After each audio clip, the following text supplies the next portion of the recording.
Hermanos, amigos, vamos a continuar un estudio que teníamos en el libro de Lucas. Lucas, lo último que consideramos fue Lucas capítulo 3. Vimos lo que era la genealogía del Señor Jesús y en el día de hoy vamos a considerar capítulo 4, que lleva como título en algunas Biblias la tentación del Señor Jesús. Así que vamos a leer aquel pasaje. Dice: Jesús, lleno del Espíritu Santo, volvió del Jordán y fue llevado por el Espíritu por 40 días y era tentado por el diablo, y no comió nada en aquellos días, pasados los cuales tuvo hambre. Entonces el diablo le dijo: si eres hijo de Dios, di a estas piedras que se conviertan en pan. Jesús respondiendo le dijo: escrito está, no solo de pan vivirá el hombre, sino de toda palabra de Dios. Y le llevó el diablo a un alto monte y le mostró en un momento todos los reinos de la tierra. Y le dijo el diablo: a ti te daré toda esta potestad y la gloria de ellos, porque a mí me ha sido entregada y a quien quiero la doy. Si tú postrado me adorares, todos serán tuyos. Respondiendo Jesús le dijo: vete de mí, Satanás, porque escrito está, al Señor tu Dios adorarás y a él solo servirás. Y le llevó a Jerusalén y le puso sobre el pináculo del templo y le dijo: si eres hijo de Dios, échate de aquí abajo, porque escrito está, a sus ángeles mandará acerca de ti que te guarden, y en las manos te sostendrán, para que no tropieces con tu pie en piedra. Respondiendo Jesús le dijo: dicho está, no tentarás al Señor tu Dios. Y cuando el diablo hubo acabado toda tentación, se apartó de él por un tiempo. Hasta ahí, por el momento, la lectura de la palabra del Señor. Hemos ido siguiendo el recorrido de este escritor, Lucas, siempre hacer el alcance de que este autor escribió dos libros: el primero, el libro de Lucas, y luego el libro de los Hechos de los Apóstoles. Él era de profesión médico, también era muy cercano a Pablo, y por los escritos que vemos, él se transforma en un historiador, un hombre que recopila acuciosamente los datos, las referencias a los actores principales de la historia del Señor Jesús. Y él puede decir que, tal como lo enseñaron los que desde el principio los vieron con sus ojos, fueron ministros de la palabra, me pareció también a mí, dice Lucas, después de haber investigado con diligencia todas las cosas desde su origen, escribírtelas por orden, oh excelentísimo Teófilo, para que conozcas bien la verdad de las cosas las cuales han sido instruidos. El, el autor Lucas quiere, o el propósito de lo que él escribe es para que conozcamos bien la verdad de las cosas en las cuales somos instruidos. Aquí está lo que es la tentación del Señor. El Señor tiene un propósito y él va a cumplir su propósito. Y aquí aparece en el verso 1: lleno del Espíritu Santo, volvió del Jordán y fue llevado por el Espíritu al desierto, al desierto. Las veces anteriores que estuvimos en algunas fotografías que mostramos, la geografía de Israel es muy singular, es muy única, porque pueden haber valles muy fértiles y a pocos kilómetros encontramos desiertos áridos, montañosos. También en esta tierra, siendo un país muy pequeñito, tiene el desierto. desierto. Y es allí donde, por ejemplo, hace poco, en el siglo que pasó recién, se encontraron unos escritos, los escritos del Mar Muerto, en lugares inhóspitos, en lugares secos. Y por tal razón, por tal motivo, esos escritos permanecieron, porque no había humedad. Y al no haber humedad, se conservaron de mejor manera aquellos escritos. Y siempre es bueno decirlo por si alguno no sabe qué importancia tienen estos escritos llamados así los manuscritos de Qumran. ¿Cuál es la importancia que se hayan encontrado? Bueno, muchos libros que tienen varios años, al pasar de los años, estos libros van perdiendo eh, algunas cosas fundamentales. Entonces comparan el original con algunos que se han escrito ahora, y en el traspaso de generación en generación, estos libros han cambiado el contexto, la forma, el lenguaje, las frases, y los escritos de Qumran encontrados en el desierto, ellos se compararon con los originales y estaban similares, estaban casi iguales.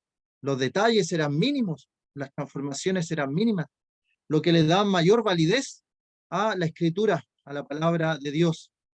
Obviamente que el creyente, por fe, cree en la palabra de Dios, pero siempre hay gente que busca pruebas y anda en estas cosas. Entonces ahí hay una prueba, una de las tantas pruebas más para aquellas personas que son escépticas. La Biblia, la palabra de Dios, a pesar de los años que han pasado, no se ha cambiado. La minuciosidad de las personas de traspasar de generación en generación, el trabajo de los escribas. Así que los libros estaban allí encontrados en el desierto. Una de las características que era un desierto seco, seco sin humedad, árido. Y es allí donde el Señor, por ejemplo, dice, volvió del Jordán, que el Jordán es un río y las riberas del río Jordán tienen sus árboles, su vegetación, pero Él va en el espíritu al desierto. Allí hay un propósito divino, y el Señor Jesucristo fue llevado por el espíritu al desierto. Y la frase que aparece allí, lleno del Espíritu Santo. ¿Qué en otra persona podría tener estas características? El Señor lleno del Espíritu Santo, lleno del Espíritu Santo. Él es llevado al desierto. Repasemos un poco, todavía el Señor en el libro de Lucas no ha escogido sus discípulos, sus apóstoles, no ha comenzado su ministerio. El Señor comienza recién después de esto y dice, lleno del Espíritu Santo. Las cosas que el Señor hizo, las hizo por el Espíritu Santo. ¿Cuánta atención nosotros le damos a lo que es el Espíritu Santo? El Espíritu de gracia, el Espíritu de verdad, el Espíritu eterno y tantos otros nombres que se le dan también al Espíritu de Dios. Las características que tiene este Espíritu. Para el creyente, el fruto del Espíritu, amor, gozo, paz, paciencia, benignidad, bondad, fe, mansedumbre y templanza, el fruto del Espíritu en el creyente. Manifestamos a veces estos elementos del fruto del Espíritu, pero el Señor lleno del Espíritu. Y esta llenura también, en forma sobrenatural por el poder de Dios, puede estar en el creyente. ¿Puede un creyente estar lleno del Espíritu Santo como lo estaba, por ejemplo, los diáconos en el libro de los Hechos? Buscaban hermanos que estuvieran llenos del Espíritu Santo para atender las mesas. La importancia allí, tenían que estar llenos del Espíritu Santo. En el día de hoy, cuando alguna persona habla de esto, de la manifestación del Espíritu Santo, de la llenura del Espíritu Santo, se refiere a unas cosas medias extrañas o raras dentro del mundo religioso. Pero la Escritura muestra que la llenura del Espíritu Santo da gloria a Dios, por ejemplo. Habla de la palabra de Dios. Cuando alguien es lleno del Espíritu Santo va a hablar las palabras de Dios. Cuando alguien es lleno del Espíritu Santo, va a mostrar lo que es el fruto del Espíritu Santo. Si alguien es lleno del Espíritu Santo, va a andar por el Espíritu y no va a satisfacer las obras de la carne. Entonces ahí podemos hacernos varias preguntas a nosotros. ¿Se está manifestando esta llenura? Así como el Señor fue lleno del Espíritu Santo, Él, luego que asciende a los cielos, Él dice, os conviene que yo me vaya, porque si no me fuera el Espíritu Santo no vendría. Pero como Él se fue, el Espíritu Santo viene y la iglesia bautizada allí en Pentecostés por el Espíritu Santo. Y fueron todos llenos del Espíritu Santo, que hablaban las maravillas de Dios. Eso es lo que hace el Espíritu Santo, que las personas, los hermanos, hermanas, hablen las maravillas de Dios, hablen la palabra de Dios, manifiesten el fruto del Espíritu.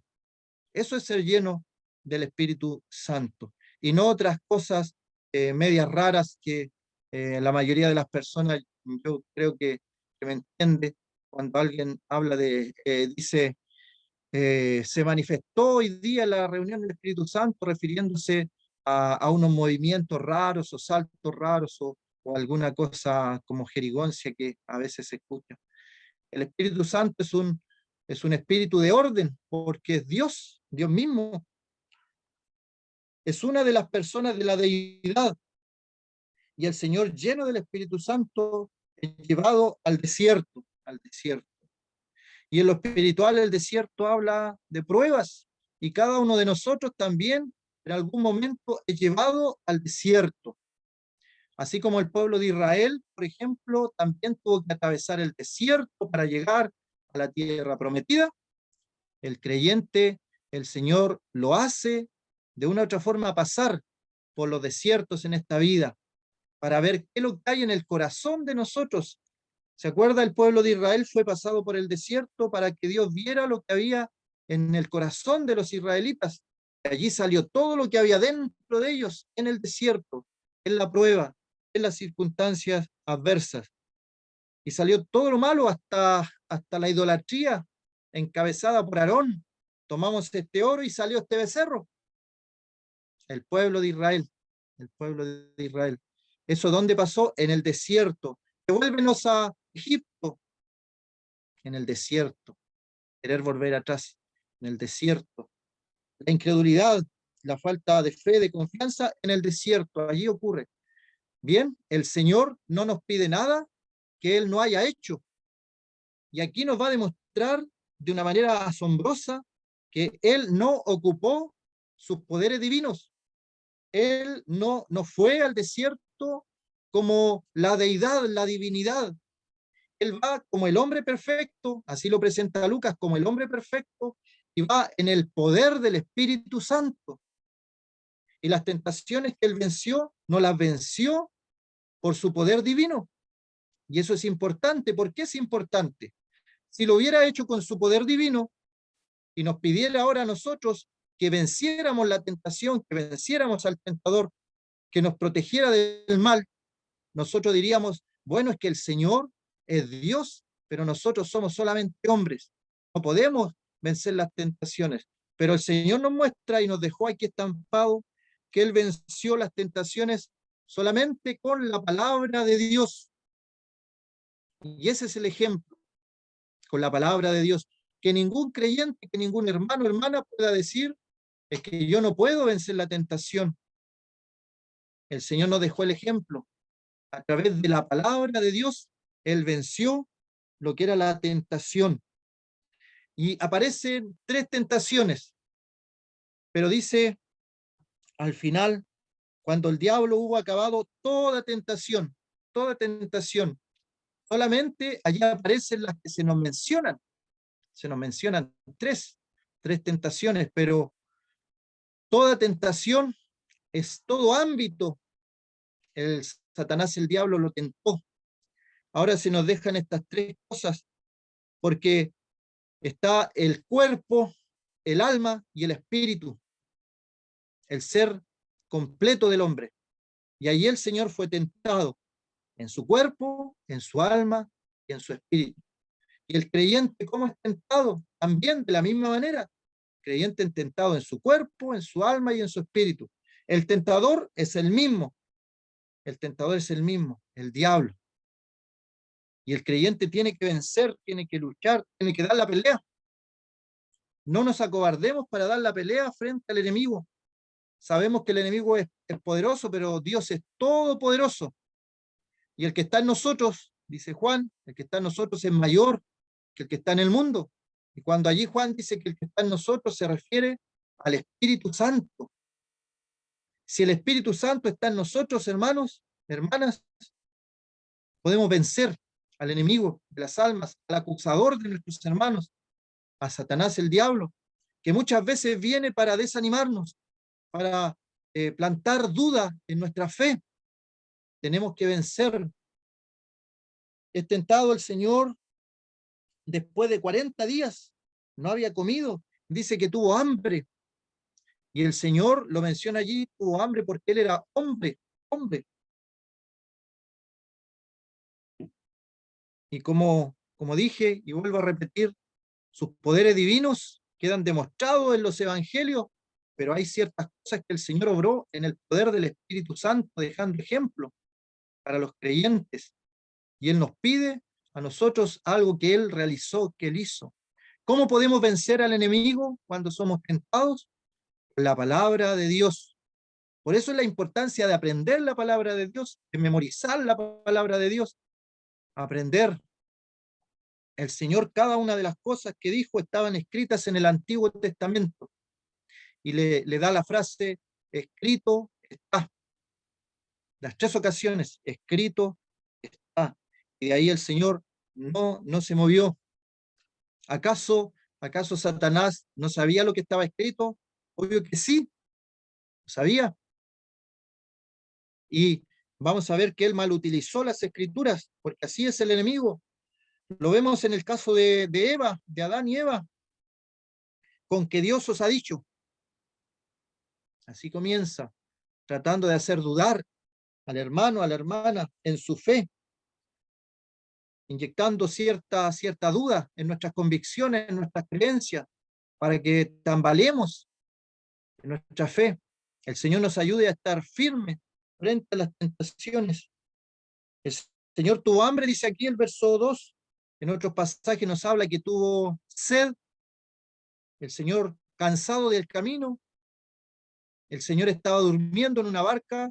Todas esas cosas, esos detallitos, esos detalles nos muestran que el Señor era un ser humano. Sabemos nosotros que es 100% Dios, pero estos detalles nos demuestran que Él tomó forma humana.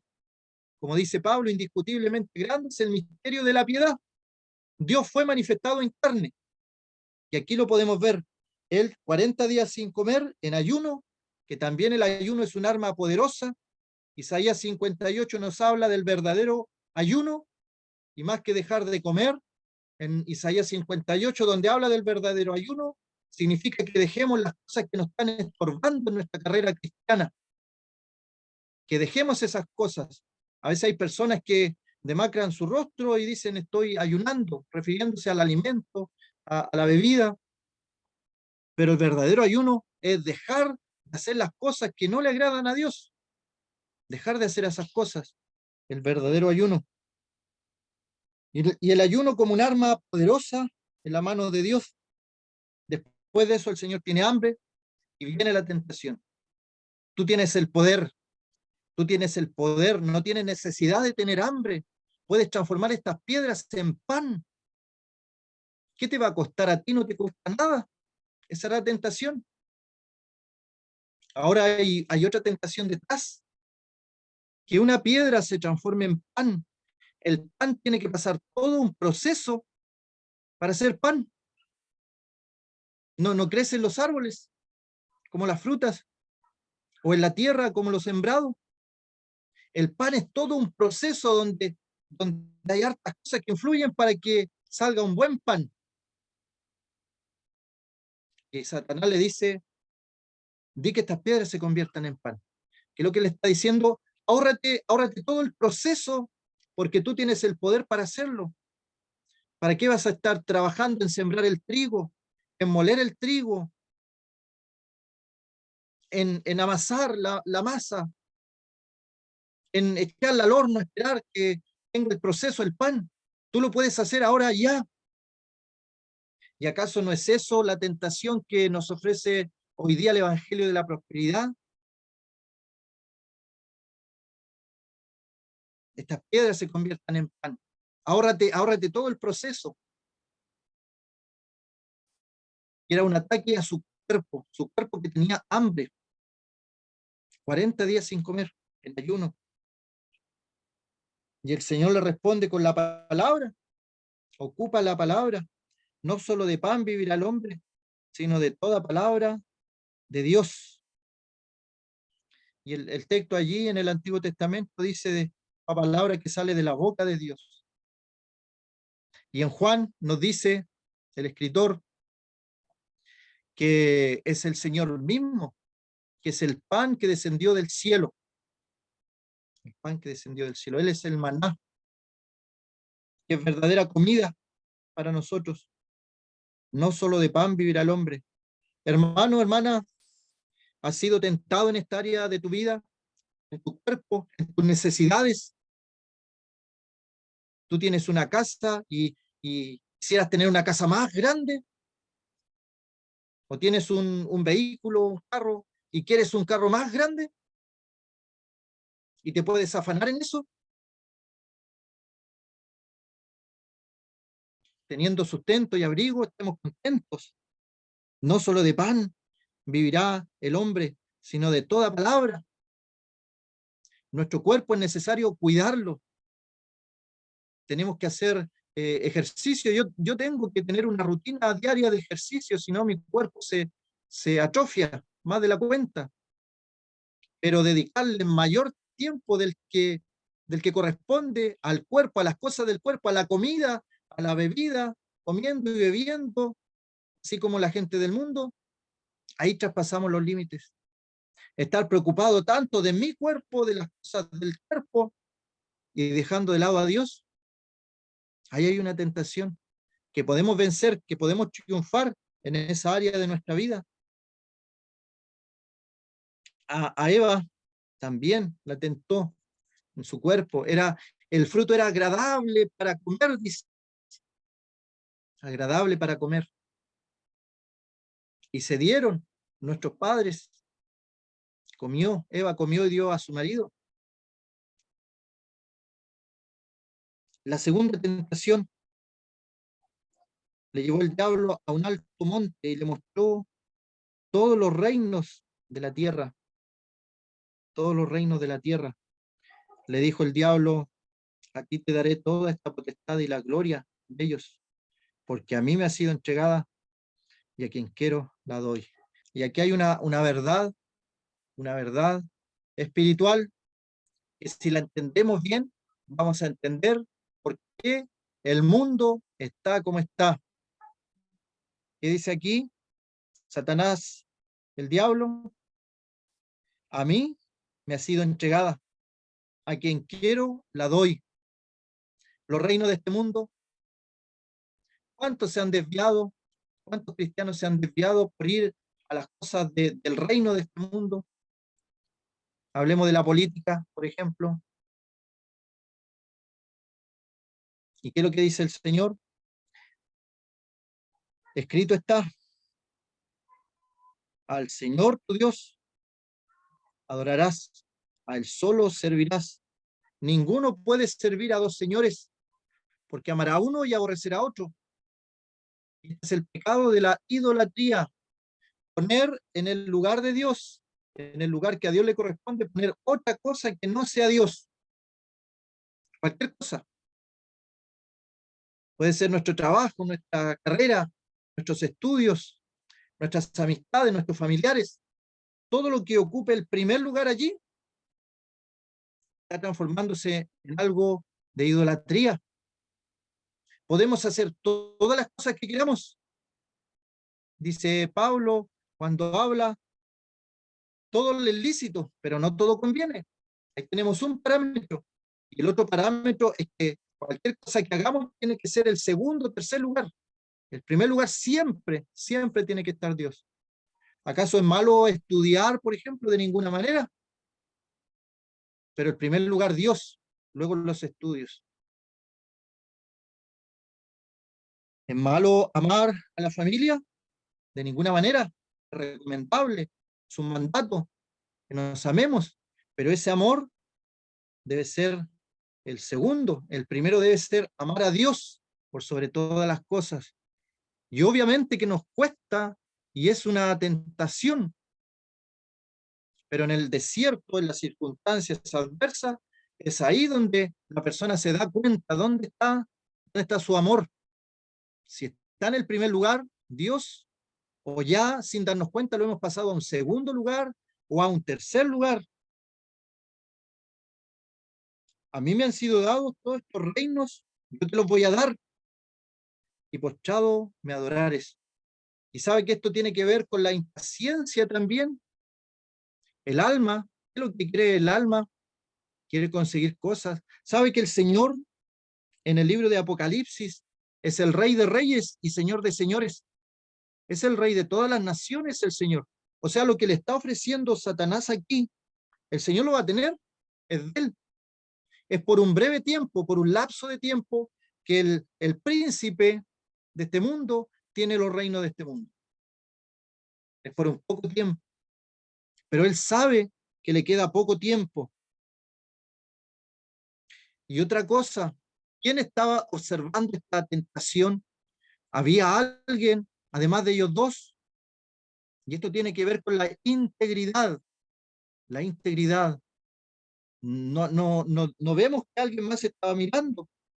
Está el Señor y está tentándolo el diablo. Están en un desierto. Nadie más lo va a ver. Nadie más lo va a saber.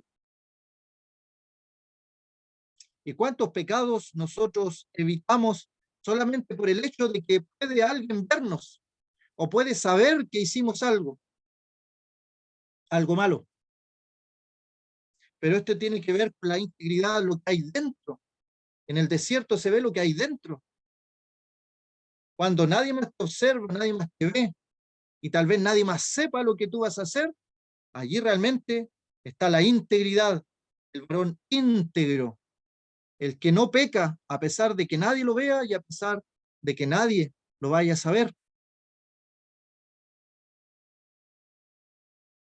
Un ejemplo tan práctico y típico de las señales, por ejemplo, leía un comentarista que hablaba de esto de las señales del camino al conducir.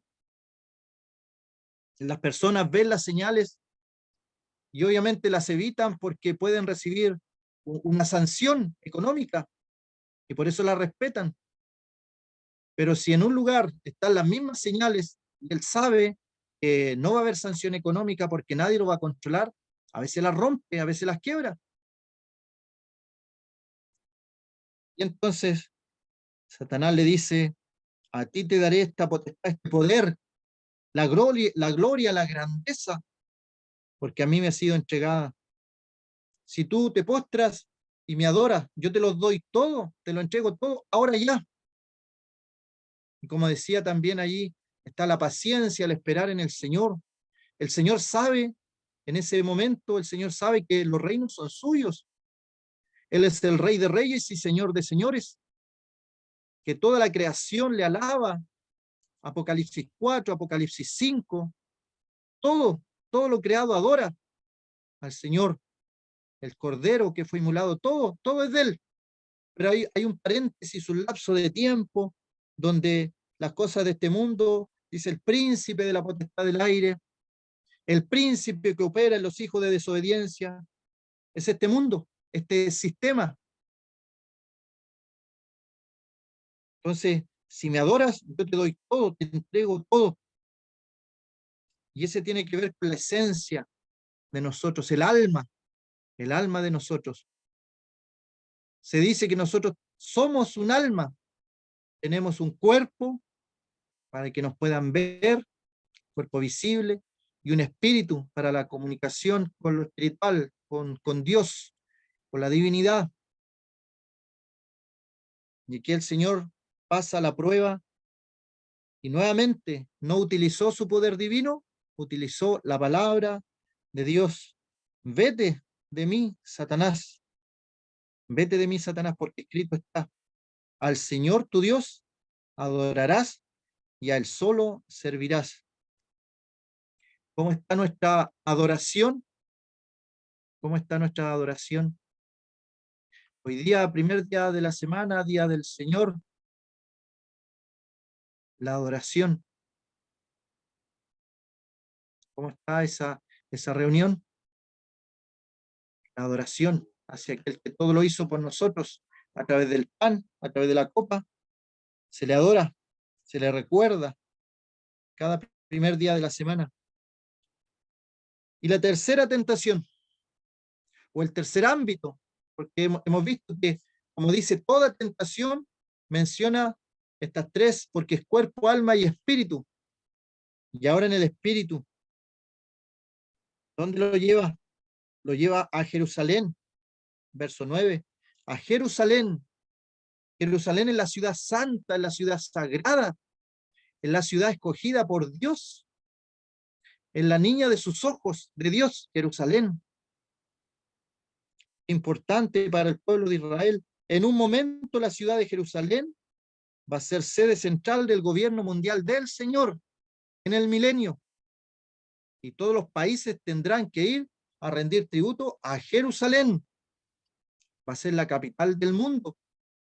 Desde Israel, desde Jerusalén va a salir la ley para todo el mundo. Así que una ciudad importante. En este tiempo, por ejemplo, pudo haberlo llevado a Roma. Pero en Roma vimos otras veces, las veces anteriores, vimos que Roma era lo político, lo económico, lo militar de todo ese siglo primero. Y Jerusalén, ¿qué es lo que es? Es el resguardo espiritual, el espíritu de todo el siglo primero cuando se expande el cristianismo. Comienza en Jerusalén. Así que aquí vemos la tentación al espíritu. Lo lleva a Jerusalén y lo pone sobre el pináculo del templo. ¿Qué más sagrado que el templo? ¿Qué más espiritual que el templo?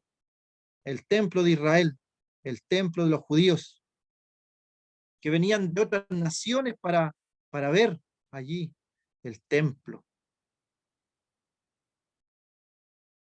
¿Y qué hace después? El pináculo en la parte más alta y le dice, si eres hijo de Dios, échate de aquí abajo. Y ahí está la tentación de su espíritu. La frase, si eres hijo de Dios. ¿Acaso no vemos esta tentación también en la cruz, cuando el Señor estaba crucificado? También aparecen personas utilizadas por el enemigo diciendo las mismas palabras. Y si eres hijo de Dios, sálvanos a nosotros, sálvate tú y a nosotros también. Y esa es la tentación, si eres hijo de Dios.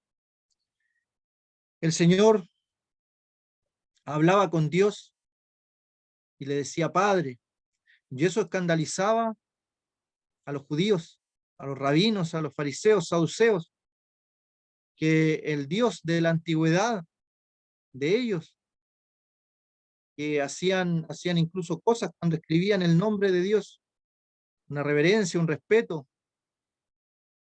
El Señor le dice, mi Padre, mi Padre. Y al decir que era su Padre, estaba haciéndose uno con él. Y los judíos entendían este concepto. Y más adelante, el Señor va a recibir una voz del cielo donde se le dice, este es mi hijo amado, a él oíd. Este es mi hijo amado en quien tengo contentamiento, en quien tengo complacencia. Y el enemigo le dice, si eres hijo de Dios, poniendo la duda, implantando la duda, ahí hay una tentación. Y luego le dice que se eche abajo, porque está escrito, a sus ángeles mandará acerca de ti que te guarden. Y termina el texto. Pero el Salmo dice que te guarden en todos tus caminos. Satanás siempre cuando utiliza la palabra va a tergiversarla, va a cambiarla, su conveniencia. Así han nacido las grandes sectas. Cuando uno ve una secta, no utilizan otro libro, utilizan la palabra de Dios y en base a la palabra de Dios inventan sus creencias cerradas, inventan sus doctrinas, pero todo sacado de la palabra de Dios. Luego ya vienen los líderes y los otros libros que se emplean en las sectas, pero comienzan con la tergiversación de la palabra de Dios. Podemos saber entonces, cuando estamos frente a una secta, que la palabra de Dios está allí, pero ha sido tergiversada, ha sido envenenada por corrientes, por doctrinas de demonios, por filosofías, por huecas sutilezas, todo para distraer a la persona que quiere aprender de Dios, que busca de Dios. Le llevó a Jerusalén, al templo, échate de aquí abajo. Jerusalén y el templo están llenos de gente. Entonces, imaginémonos la escena allí. Hubiera sido algo espectacular, hubiera sido algo asombroso. Las personas tal vez hubieran seguido más al Señor a través de esto tan espectacular que iba a pasar. Él se iba a lanzar desde arriba del pináculo, iban a aparecer ángeles y lo iban a tomar. Pero el Señor obviamente reconoció aquella tentación. En las manos te iban a sostener los ángeles para que tu pie no tropiece. Y el Señor le responde, dicho está, o la idea es, escrito está, en la misma idea, no tentarás al Señor tu Dios. Y cuando el diablo hubo acabado toda tentación, se apartó de él por un tiempo. Y allí está lo que dice, por un tiempo, por un tiempo. Y yo pienso en esa frase que aparece allí, si eres hijo de Dios, porque varias veces aparece también la misma frase diciéndole, si eres hijo de Dios, haz esto o aquello. Y el diablo lo tentó varias veces en las mismas áreas. Otra, por ejemplo, que tiene que ver con algo parecido cuando el Señor multiplica los peces y los panes y alimenta a una multitud. ¿Acaso allí no hay una tentación parecida en esta área? Cuando viene la gente y el Señor reconoce también aquella tentación, porque se va del lugar, entendiendo que la gente venía para hacerle rey. Eso es lo que quería la gente, levantarlo como un rey. Pero en esa época que él había venido a otra cosa, él había venido a salvar al que estaba perdido. No era el tiempo de aquello todavía.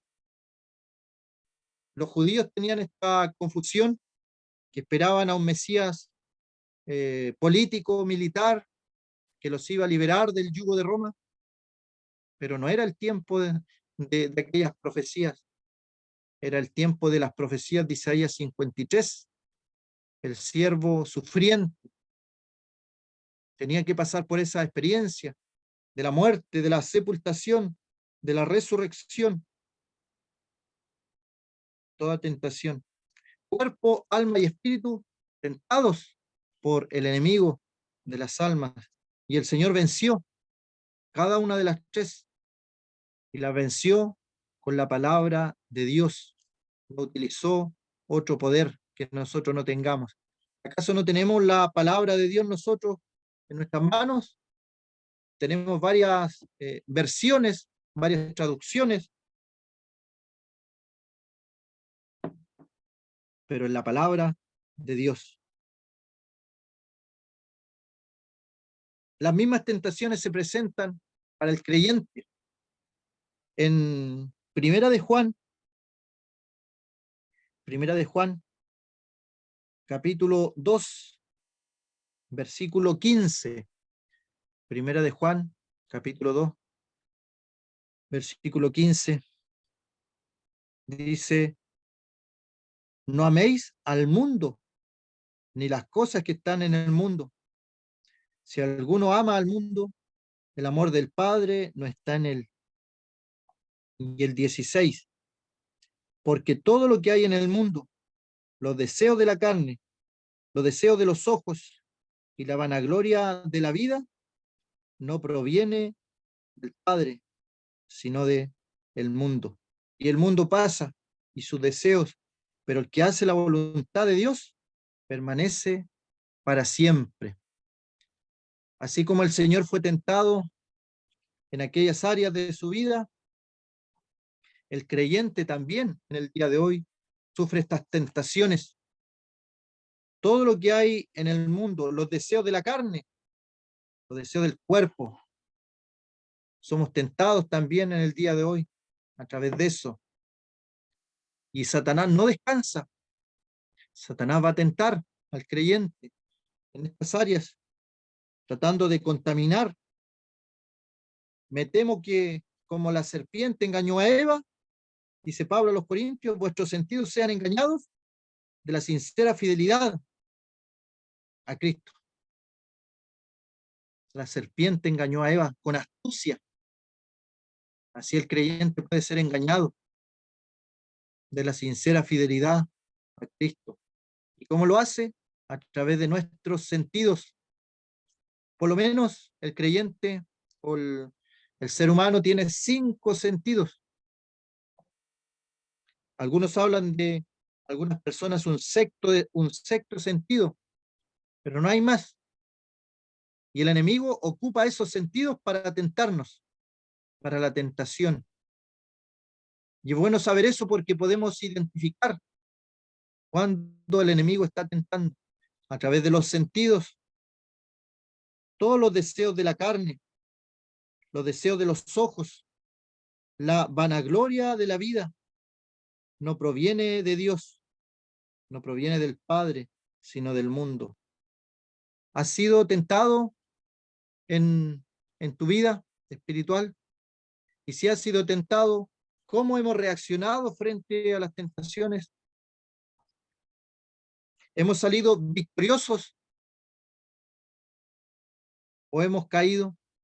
¿Y qué pasa si un creyente ha caído en estas tentaciones que el diablo pone delante? Siempre hay oportunidad, siempre hay oportunidad. El Señor busca a la oveja perdida, a la oveja descarriada. El Señor espera al hijo pródigo para que vuelva con su brazo abierto. La mujer busca la moneda perdida. Son figuras de lo preciado que es para el Señor que un hermano que por distintas razones esté lejos o haya caído en alguna tentación del enemigo, tenga que volver.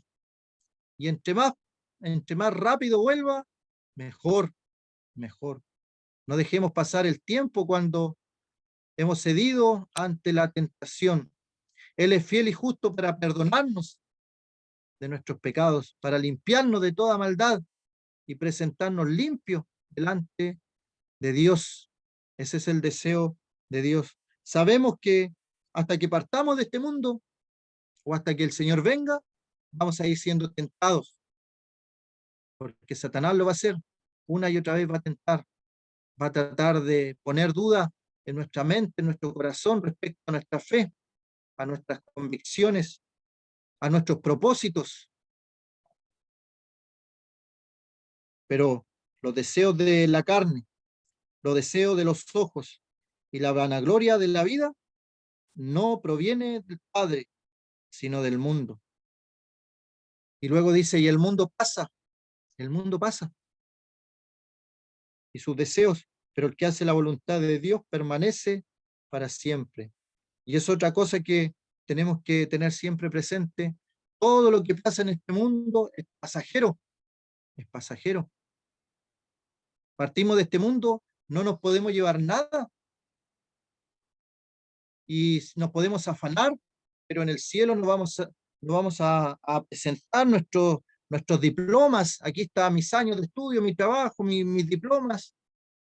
No, no va a ser válido en el cielo. Solamente se va a considerar lo que hayamos hecho en el Señor, sea bueno, sea malo. Van a pasar nuestras obras por fuego, van a ser probadas. Va a haber oro, plata, piedras preciosas, pero también va a haber hojarascas, heno, que el fuego la va a deshacer, va solamente a quedar aquello bueno que hicimos con intención del corazón también bueno. Vamos a dejar hasta allí, que el Señor bendiga su palabra en esta tarde.